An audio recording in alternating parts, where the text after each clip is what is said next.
I'm Alistair Weaver for Edmunds with the first all-new Nissan Rogue since back in 2014.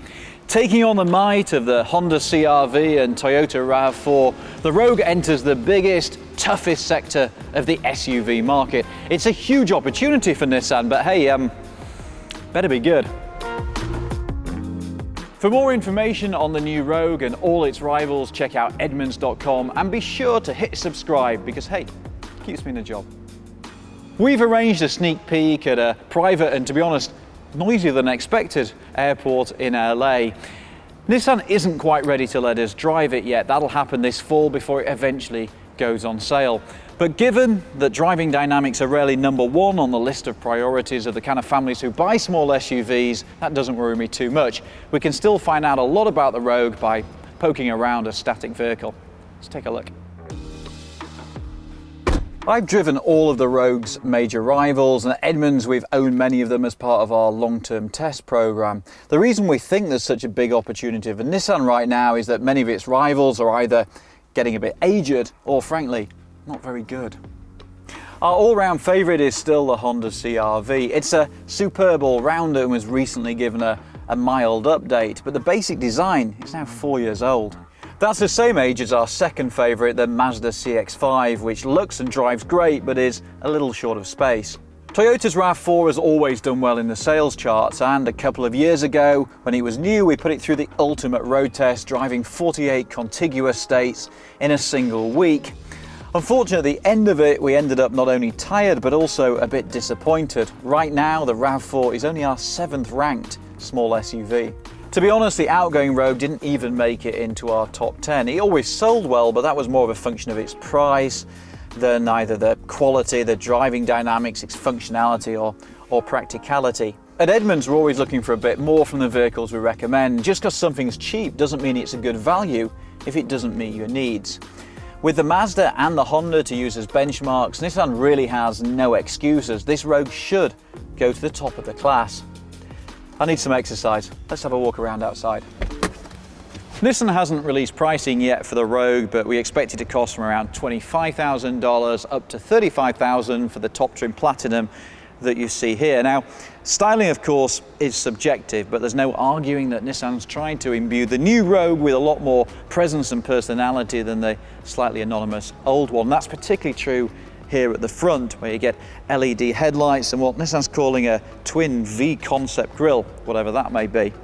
I also like what they're doing here on the flanks. There's a lot of body sculpturing going on, which is designed to capture the lights, and this rear three-quarter has much more presence thanks to this heavy body sculpturing. The angle I'm least convinced by is this rear end, which reminds me a bit of the Toyota RAV4 and is a bit more generic. I'm also not too sure what they're doing here with these sort of fake exhaust pipes. I think the designers might have gone a bit rogue on that one. So funny. All recent Nissan interiors from the Versa sedan upwards have marked a big improvement, not just in design but also in technology and the perception of quality. And it's nice to report that the Rogue is no exception.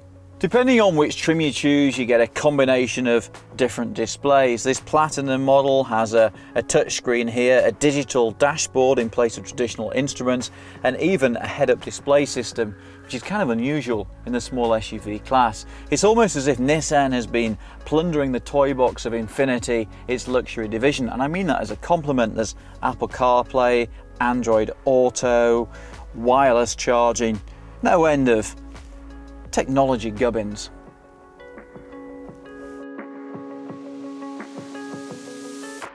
Nissan also seems to have got most of the basics right in here too. There's plenty of room for storage, including a big bin in the center console, a giant door pocket with room for a pretty chunky water bottle, cup holders here, and a feature I like, this additional storage underneath the center console. This driver's seat adjusts electrically, and it's good to see also plenty of room for movement in the steering wheel, both fore and aft and up and down, which should make it pretty easy to find a good driving position. Now, Nissan's making a big deal of what it calls its NASA-inspired zero-gravity seats.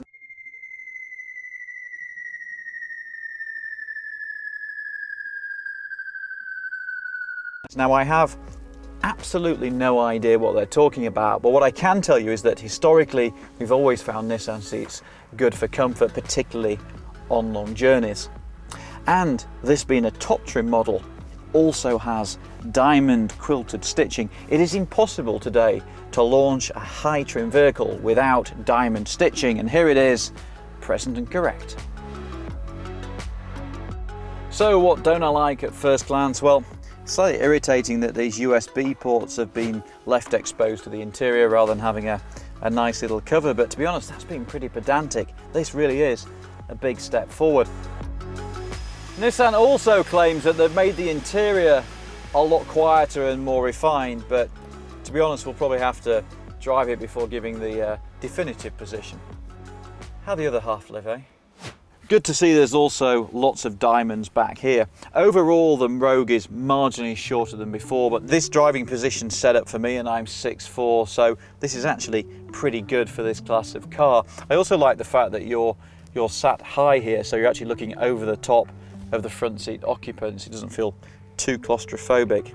Another thing I like, being a family man, is the fact that you can put a rear-facing or even a forward-facing child seat in the middle here. There's proper latch attachments for that, which brings Junior closer to the occupants in the front and allows you to put other kids side by side. On this Platinum trim, you even get climate control here in the rear, which is a bit of a novelty, so you can have a different temperature in the rear and then again for each of the front seats. That's something for your bigger kids to fight over. You should expect Nissan has benchmarked the competition, and the capacity here in the trunk, seats up or down, is similar to that of the Honda CR-V.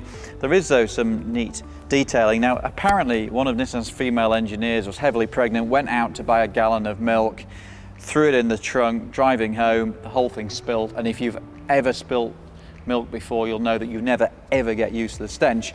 So went into the office and decided that they had to do something about it, and they've actually built in a little cubby hole here for your gallon of milk. Nice feature. So what about life underneath the funky new skin? Well, for now at least, there's only one engine choice, and this could, on paper at least, be the vehicle's weak link. It's a 2.5 litre 4-cylinder mated to a CVT automatic, and it's carried over from the old Rogue in a world where most of its rivals are starting to gravitate to smaller capacity turbos. Power is up a little bit to 181 horsepower, that's 11 more than before, but it still lags behind the RAV4, which has over 200 horsepower, and the 1.5 litre turbo in the CR-V, which is 190. It'll be interesting to see how the fuel economy plays out. Nissan's claiming a marginal improvement to 30 miles per gallon combined, but to be honest, in the real world we always struggle to match the official figures in the old Rogue, but then to be honest, the same's true of Honda's CR-V. As you might expect, there's a choice of either front or all-wheel drive, and the all-wheel drive versions like this Platinum also offer a range of different drive modes to help you out in tough conditions. Nissan's also debuting something called Vehicle Motion Control, which is designed to work with you to smooth out your inputs and make it better for passengers. Now that might come in really useful when the Rogue hits the Uber ranks, or Lyft, obviously. Nissan's other big focus for the Rogue has been on safety, in terms of both helping you avoid an accident in the first place and protecting you should the worst happen.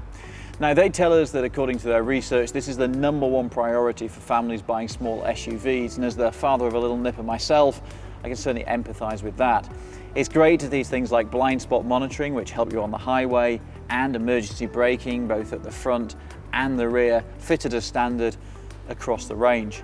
On top trim models like this Platinum, you might also find Nissan's ProPilot Assist function, which now links with the navigation to provide some form of automated driving. It works in a very similar way to Tesla's Autopilot. Although it doesn't mean that the car will drive itself, it does make life a lot easier. If any of us ever commute again, then it will definitely help reduce the stress.